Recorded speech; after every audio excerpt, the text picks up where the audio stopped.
Hey guys, welcome to Little Black Book. You know what time it is. Talking to you guys about Love Experiment. I want to say this, episode 5. I've missed out the last 4 episodes, but don't worry about it.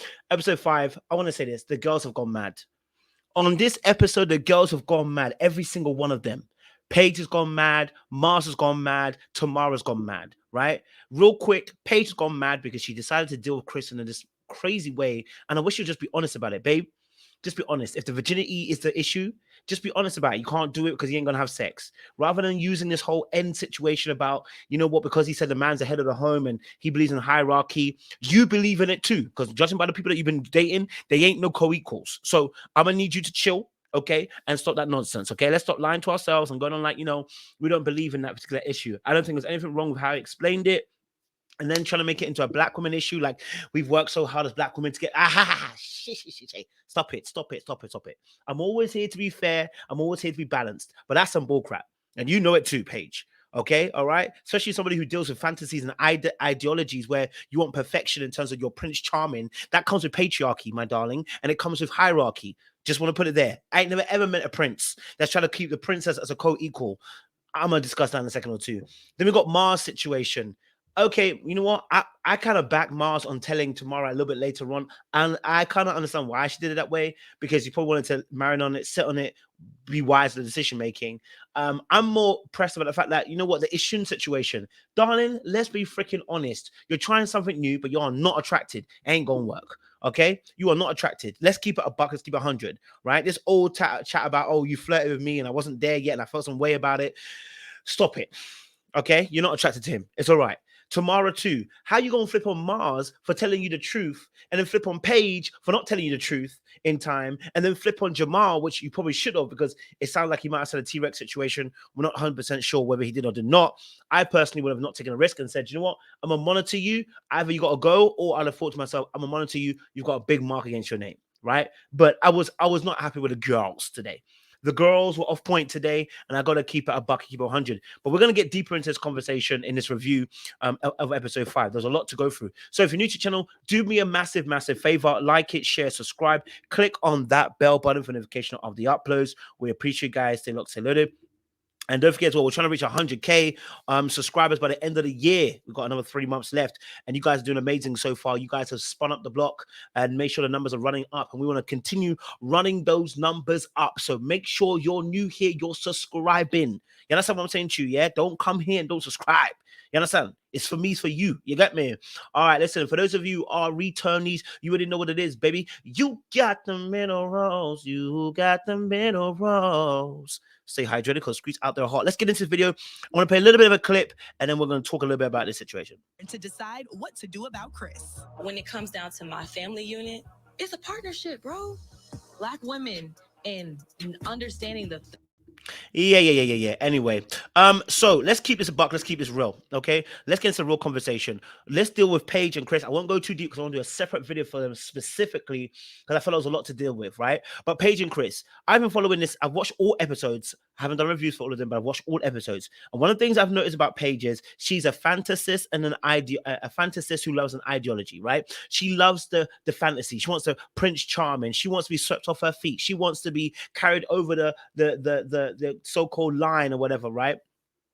And so, for me, hearing that you're a fantasist and somebody who wants this a kind of, perfective love. You spoke about your parents, how they got together at college, and your father told you he loved your mom, and da da da da da da. You want that perfection. It's really intriguing for me to hear that you now you come back on Chris and you're not liking what he said at the dinner table, and that's what caused him to go. So you mean that one conversation decided for him to go?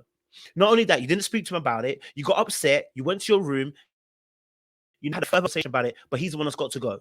I'm confused by that because then that tells me there's something deeper here. Even though you were interested in Chris, you were never sold on him. And I think the reason why you weren't sold is the virginity situation. I'm gonna be honest with you. I think virginity, not having sex, I think that's a bigger issue that maybe you didn't want to really touch on and say that's the actual issue, but we're now clouding it with the hierarchy of stuff. Not even what. Slow down, coach. Why are we sending a brother home for telling you how he expects our household to be? You don't agree, but you haven't really asked him in depth to get a further understanding where he's coming from. Because I can guarantee it. that Paige actually identifies with that particular hierarchy, right? You didn't come here to have a co-equal man, right? You came here to have a man that will protect, provide, and serve. And whenever and be a priest over the home. Whenever we hear these terminology like, I want a co-equal situation. No, you don't. You want to open the door for me, or do you want me to open the door for you? Do you want to pay the 50-50 bills? Do you want us to do the same thing? Because that's what co-equal means, right? We're never going to be equal men and women, and we should never celebrate the fact we are equal. We're equal as human beings, but when it comes to relationships, we have separate roles. What you expect me to do is not what you expect to do. We're not even co-equal because you are a person who can have a child, and I can never do that. I can never have a child. I can never birth one. Do you understand what I'm saying to you? We're never co-equals. Equal would mean that everything is exactly the same. It's not. Now, what it is that in that situation, I believe in patriarchy in some regards, the positive aspects of it, the protection, provision, and providing. And that should play a role, but it should be done in love. And maybe that was a part that was missed in the conversation. Maybe that Chris didn't explain it very well. But a man being the head of the home, it should be done in love.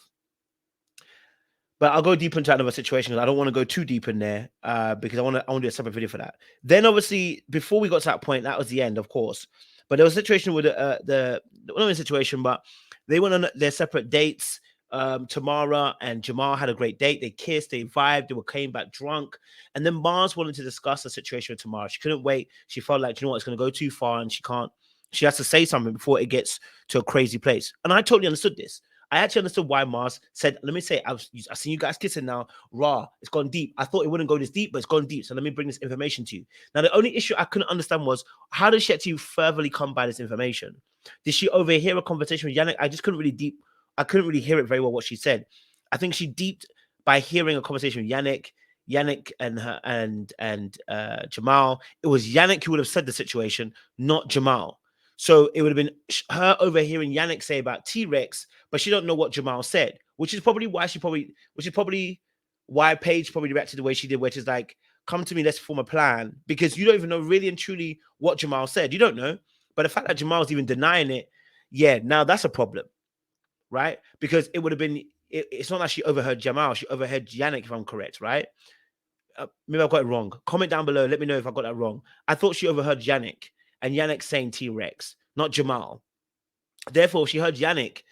If Jamal denies it, then clearly he lying because you heard Yannick.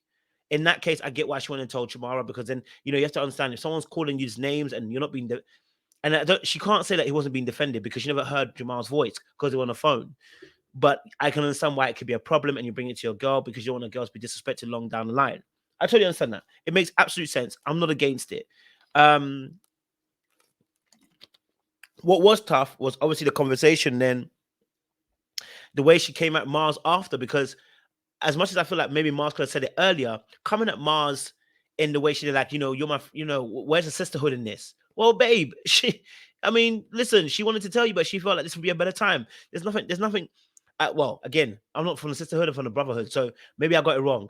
Maybe the sisterhood says you have to do it in a certain amount of time. I'm not aware of that. But as far as I'm concerned, I didn't think she was breaking sister code. I feel like she was just trying to take her time to get to a place where she can definitely tell you what she felt, and probably was trying to think, rah, let me let this relationship kind of simmer out. If it simmers out, I don't have to say anything. But the fact it got deeper, it's like, oh, no, I got to tell her. No, I got to tell her now. You know what I'm saying? So I totally understand where Mars coming from. I did get it. I didn't like the fact that Tamara called out Mars, in the bedroom, but then called her out later on too at the dinner table. I was like, why are you calling out Mars at the dinner table saying you can't trust her or can't trust him based on what was being said? I was like, babe, Mars is not the issue. If you're angry at somebody, be angry at Jamal and Yannick. They are the ones that you are doing the talkings. They are the ones that are doing the munchings behind the scenes. You understand what I'm saying too? Don't come at Mars. I'm not defending her all the way, but I totally understand where she's coming from. I think going on further on, it's interesting because Tamara got the information and said, I'm going to start my own investigation. And when Tamara says she's going to start her own investigation, that means she's going to go and blow the lid off the house. That's my only issue with Tamara. She blows things up, bam.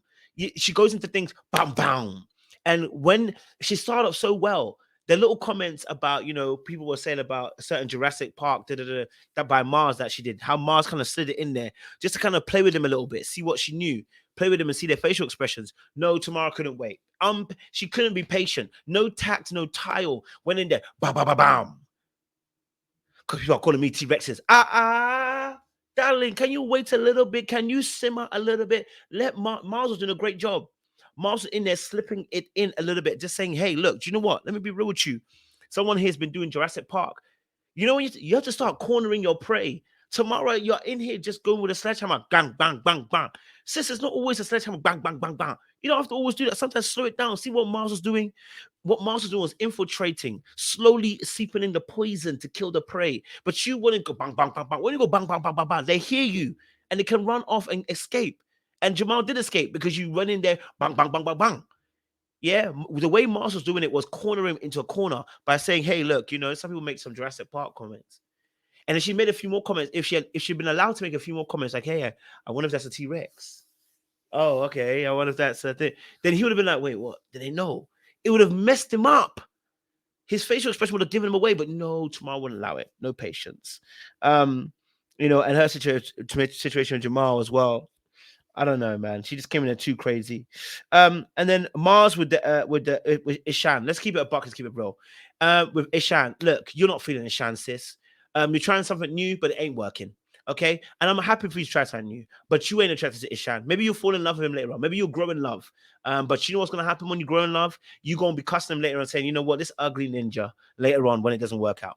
Look, let me keep it a buck. When you start saying things like, you know, oh, I don't know because you're flirting and I'm not sure how I feel about that. I'm not really there yet, just yet. You're very flirtatious. Baby, all the men have been flirtatious with you, babe. None of them have not been flirtatious. Here's the difference between the two of them.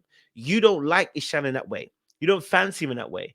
And so you're trying something new to see if you can feel different. But the reality is you can't change how you feel about attraction. Attraction is attraction. Now, what you can do is obviously change what inputs go into how you view attraction. I'm not saying that she can't find, you know, Ishan attractive or find other men that are bad boys attractive. You like your bad boys. They are attractive. No deal, no problem with it at all. But it's actually not about just the looks. It's about the qualities and the character that they have. What are you invested in when it comes to what you believe is good character and good moral and good values and good attitudes? That then begins to shift the paradigm of what you see as being attractive. Now, it doesn't change it all the way. It changes a lot of things, but not all the way. And then so with Ishan, I think you're kind of hoping that, you know what, if I get to know him more, the way he spends time with me, I'm going to really change and I'm really going to see a new light. Yeah, baby, you're not attracted to him because you told him, listen, you flirt with me and I'm not really there yet. Tells me all I need to know.